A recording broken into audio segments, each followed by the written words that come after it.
Hey, how's everybody doing today?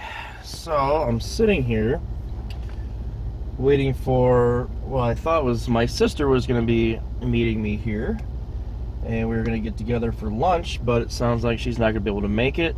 So, I'm just kind of sitting here another couple minutes just to see if she's going to be able to make it or not. It's complicated, but anyway, so I figured that while I'm sitting here, not moving, I'll probably be taking off here in the next 5 minutes or so. I figured that I would answer a subscriber question. So the question is, what features or options on a car do I hate the most, or that I consider to be sort of an inconvenience, I guess? And I would say, for me, the number one thing is daytime running lights. I can't stand daytime running lights, and I do not believe they are effective against crashes. I really honestly do not believe that they help deter or prevent crashes, either car to car, car to pedestrian, car to motorcycle, car to whatever.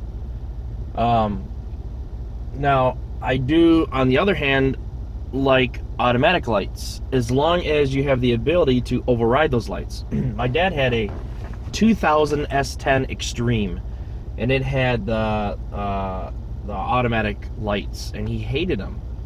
He hated them because, and granted, you know, this can happen no matter what, but after about a month, he had a headlight out, and he was pissed because he did a lot of daytime driving, and it just so happened that when he actually needed them, they didn't work because they'd burn out. Well, one of them did. And of course, as I said, that could happen at hour number 1 or hour 10,000. But the fact that the daytime running lights were running all the time, you know, it puts more wear on a bulb. You cannot dispute that fact. You cannot say the daytime running lights do nothing, don't affect the life of the bulb. They do, because as the bulb burns, it uses up hours. That's just how it works. Even the LEDs that I have in this car, they have a limited number of hours. It's a lot more than an incandescent bulb, but it's still a limited number of hours. So, I believe that the windfall in daytime running lights is that those who are making lamps, bulbs, whatever, are getting an awful lot more money than they used to. And I also believe that some of the repair shops, even dealers and so on, I think they're making more money with that. I'm not saying it's a lot more, like the profits are soaring, because daytime running lights have been around for a while. But those who are not, you know, savvy in repairing things as simple as changing a light bulb. I'm not trying to sound, what's the word? Anyway, I'm not trying to say that if you can't do that, then you're stupid. What I'm saying is, a lot of the light bulbs now are really complicated to get to. And it's not what it used to be, where you could just reach in behind the headlamp assembly, twist it, and out it comes. Or you take a screwdriver, usually a Phillips head screwdriver, and you'd reach in there and you'd unscrew a screw and the whole assembly would come out. It's not that simple anymore. It's pretty complicated. So changing a light bulb, if you have to take it to a dealer, they're going to charge you not only probably a 200 or 300% markup on the bulb itself, but then they're going to charge you labor on top of that. And it's probably a minimum of 1/2 hour labor is my guess. I don't know. Maybe somebody can fill me in on that one. But the point is that just by having a bulb going out, they're able to make money on replacing the bulb. Now me, if one of my headlamps goes out, I just replace it. I know how to do that. And most people do know how to do that, but there are still people who don't. So you put more wear on something, and it's inevitable that it's going to burn out. So that means you have more people coming in sooner who need their bulbs replaced, their headlamps. So daytime running lamps, as far as I'm concerned, has been a nice little profit increase for not only the companies who are making the headlamps, but who are also the companies who are installing said headlamps. And I've read various studies, and this is actually really hard to do because you have to take two identical cars from two different years, one that has daytime running lights and one that does not, and you need to find statistical data on are there more frequent or less frequent crashes between the 2 years when one has DRL and one does not.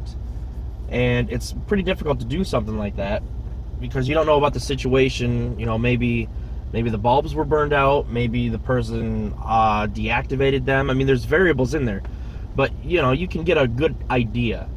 And the various studies that I've seen is that for the most part, overall, the overall picture is that DRLs do not help in preventing collisions, crashes, fatalities, etc. They just don't. And when DRLs were first out, they would literally, the cars would literally have the lights on at what they call 7,000 candelera, something, whatever the word is anyway. And that would be almost full brightness or at full brightness for a headlamp. Well, over time they started reducing that down, and I think it's down to 1,500 or 1,000, something like that. So in the daytime they don't run nearly as bright, which is a fact because my DRLs don't run nearly as bright as they do at night. That's just the way that they're designed. They give you just a little bit more light, but even still, even when they're running at low power, they are burning and they are reducing their life. Their lifespan is decreased. So I think it's annoying that every time I get in the car, I have to turn them off during the daytime. Sometimes I remember to do that, sometimes I don't, but at least I can do that. There are some cars where you cannot do that, and it's actually pretty sad that that's the case.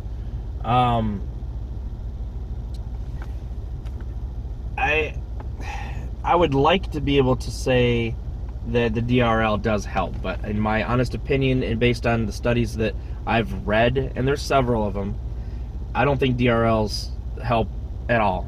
Really, I honestly don't. So,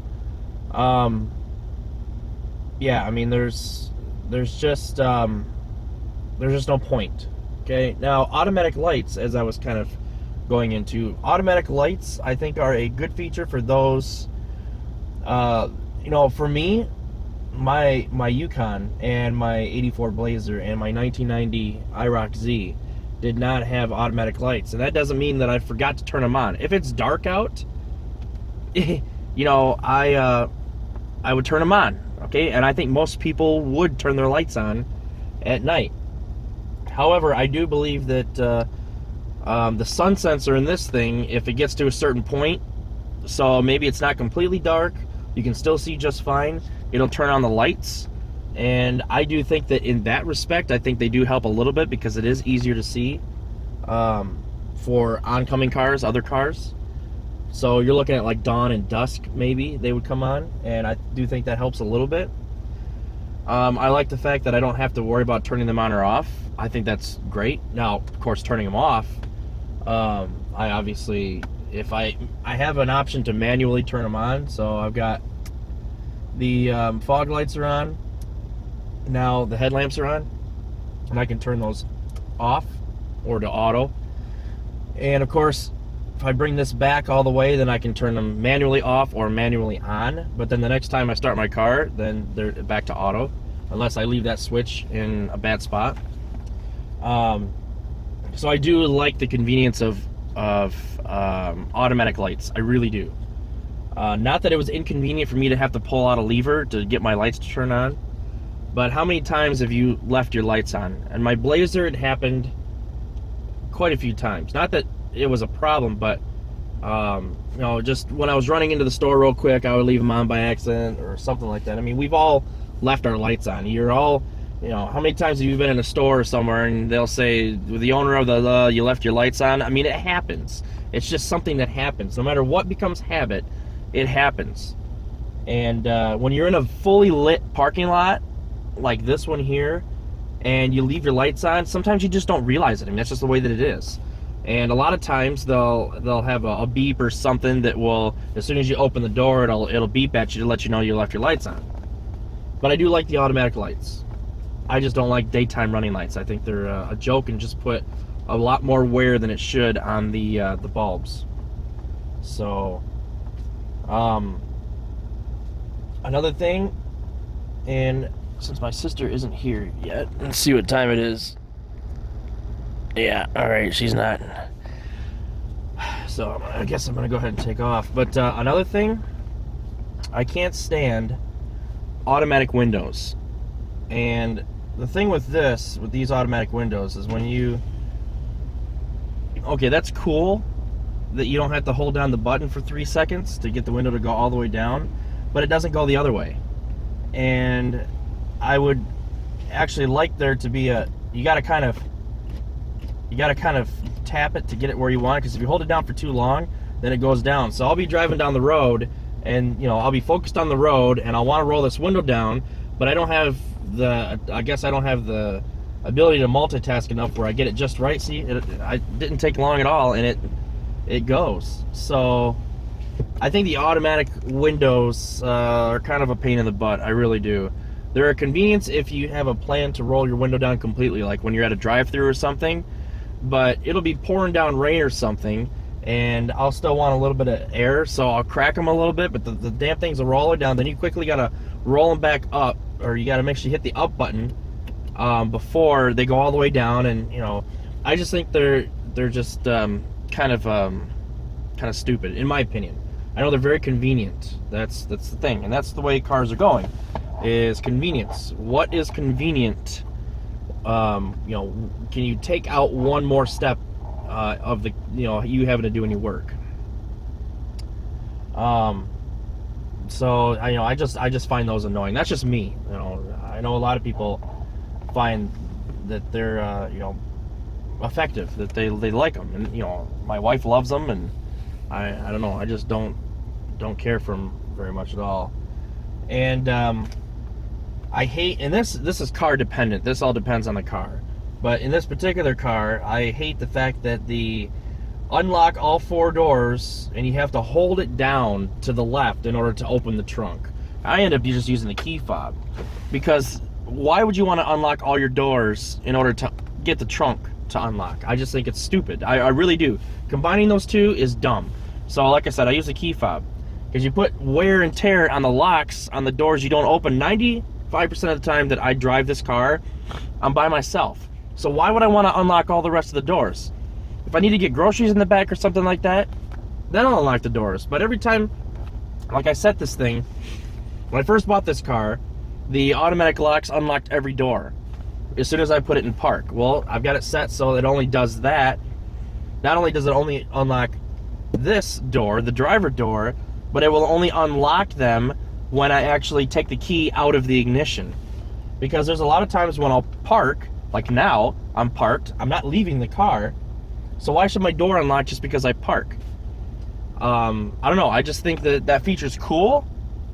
If I use it all the time over here, but I hardly ever have a family in here, so why do I need to unlock all the doors? Why?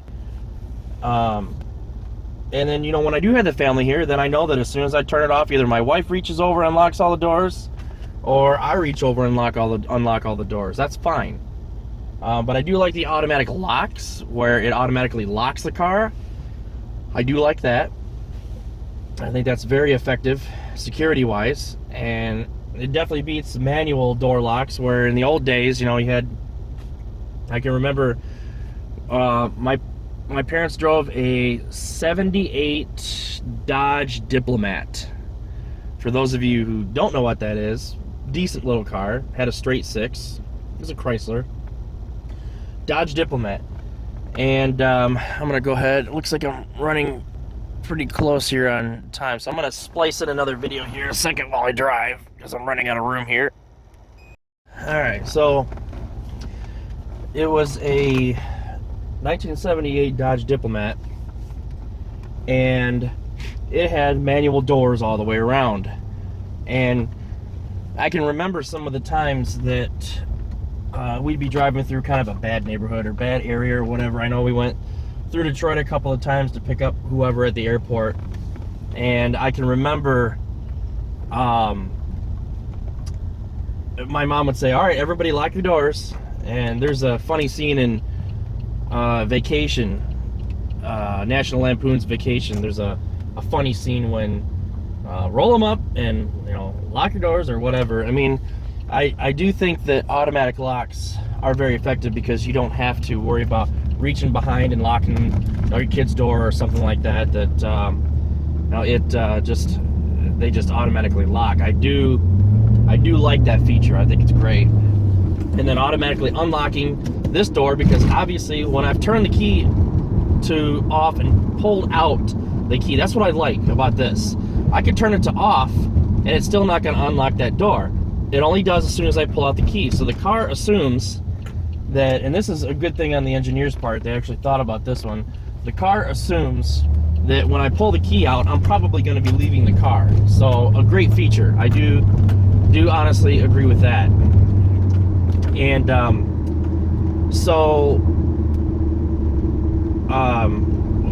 you know, a great feature. Chimes, I think they're annoying. I think they're really a pain. And, you know, for emergency situations or things like if you did leave your lights on, they're effective. But when you start your car, why does it have to beep 4, 5, 6 times? Why does it do that? That is the most annoying thing ever. I just can't figure out why all cars do this. There's no car that doesn't do it that I know of. Maybe there are. But every time you put the key in the ignition and you start it, you get the 4 or 5 tones, or you get some other beeps and boops and all this other stuff. Why? What's the point? I guess I don't understand. If it doesn't beep, then you're like, oh crap, something's wrong. The computer's not working. I mean, what? I've never understood that. I've never understood it. Is that just like a all systems go or something? I mean, it's so annoying to hear that every time. But let's say that you don't realize that your tire pressure in one tire is going. It's going to beep at you. Great. The chime will play, and that's a, whoa, what's going on here? Okay, so that's effective. You're running low on gas. Well, if you don't realize you're low on gas, I guess, then, okay, that's effective at reminding you that you're low on gas. Most of the time I know, because I'm always looking at my gas gauge, so I personally don't need that, but, you know, some people do, I guess. So, yeah, I mean, I think the chimes are really ridiculous and really annoying, but there doesn't seem to be any way to get rid of those, I guess. My phone, I can almost, I don't know if that's my phone that smells a little, I don't know, anyway, smells something, but anyways, so, yeah, I mean, I think the chimes are really, really annoying,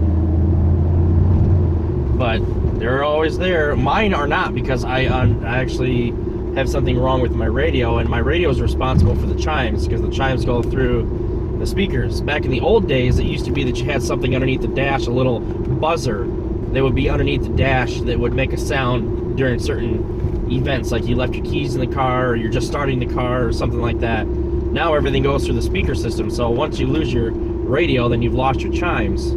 So I'm okay with it. It's nice and quiet. When I start my car, I don't hear that annoying chime sound. Ugh.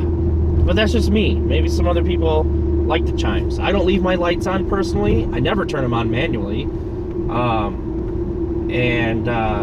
know, I always know when I'm low on gas, and my head-up display actually says check gauges when there's a problem. Like when I had that check gas cap come up this morning, it actually said check gauges. So I saw it right away. It wasn't like I was going to miss it. And my head-up display is always on. I'm always looking at it.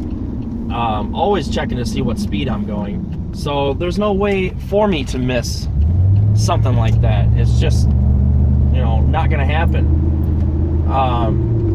So I think the chime is annoying, and I wish there was a way to turn off the chimes. I really do, especially on starting up your vehicle. Like I said, I don't have to worry about that now because mine is actually, my radio's not working, so great.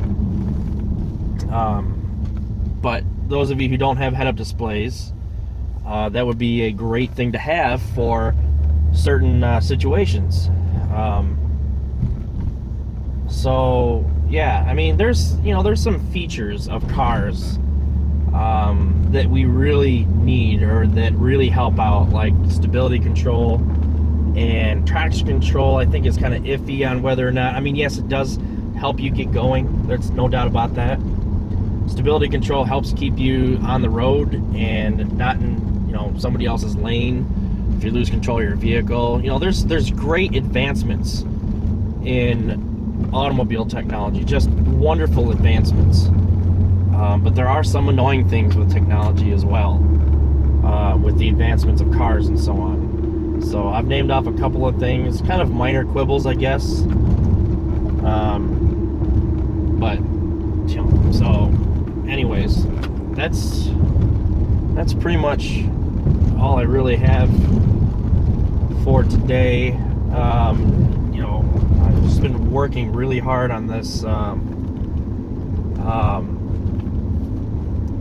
Linux project and getting that seat box going. It's done. Now I'm gonna have to sit down and do some videos. I got a huge backlog of videos that I have to take care of. Everything just kind of squished in together where I was busy, and excuse me. So anyways, I'm gonna turn down here, down through this White Hills Lake. Dude, I've been curious about some of this. I'm surprised it's actually 25 through here. I figured it'd be like 20 or 15. When I was doing my 0 to 6, man, look at some of these houses. Wow. You guys see, you can probably see it better in the 360 camera. These houses are huge. I just, I will never know what it's like to live in something like this, where I've got a lake, a private lake. I'll never know. I mean, because I'll never make enough money, and, that's fine. Look at these houses. I'll never make enough money to afford something like this. I just won't. That's all there's to it. These are houses that are approaching $1 million.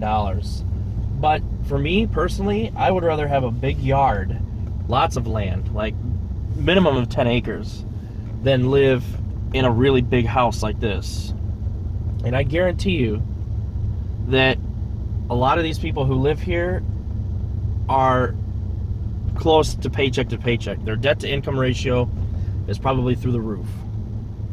It's nice having a big house like this, but unless you make a lot more money than this, I mean, look at that up there. Look at how crazy that house is. Look at that. That's nuts. There's probably 10 bedrooms in that house. That's crazy. Just crazy. But, that's to each their own. I'm not saying that it's wrong, that you shouldn't have a house like this. Everybody has a right to have this. And I'm not saying these people are any less of people because they have these homes. I'm just saying that, what's the point? They're nice. I would love to have one, but I think I would rather, I know, I would rather have land than a big house. I'd rather have a smaller house and have a lot of land sitting on that, or that the house is sitting. Look at this thing. Actually, I think that's, I could be wrong, but I think that might be Michigan State head coach house. He lives back in this neighborhood. Michigan State basketball coach, Izzo. Yeah, so, no, I think he lives on a Circle Drive back here. So, yeah, I mean, I just, I don't see the point in having all of this. They're nice, they're gorgeous, they're big, but look at the land that they're sitting on. But that's just me. Again, that's just me.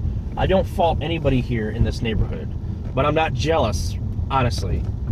To be honest, I'm really not. I mean, I'll never see any of this stuff unless I win the lottery.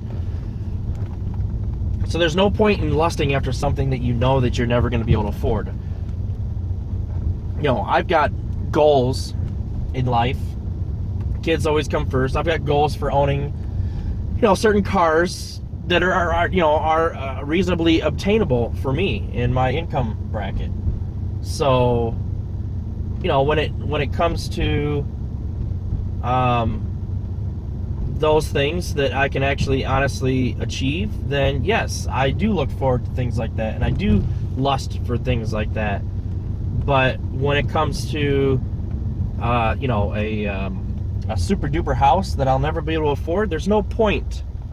There's absolutely no point in lusting over something like that. No point at all.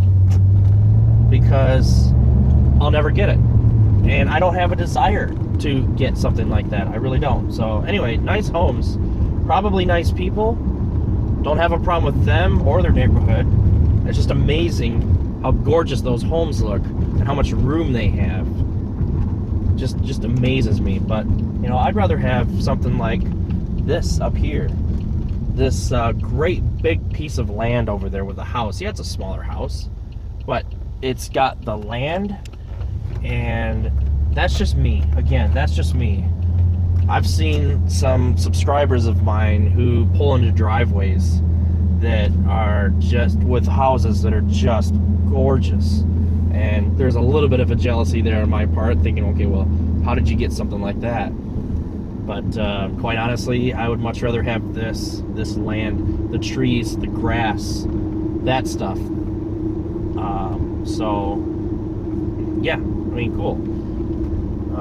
So I'm just about getting home here, and this has been a longer video than I expected, but we had fun, right?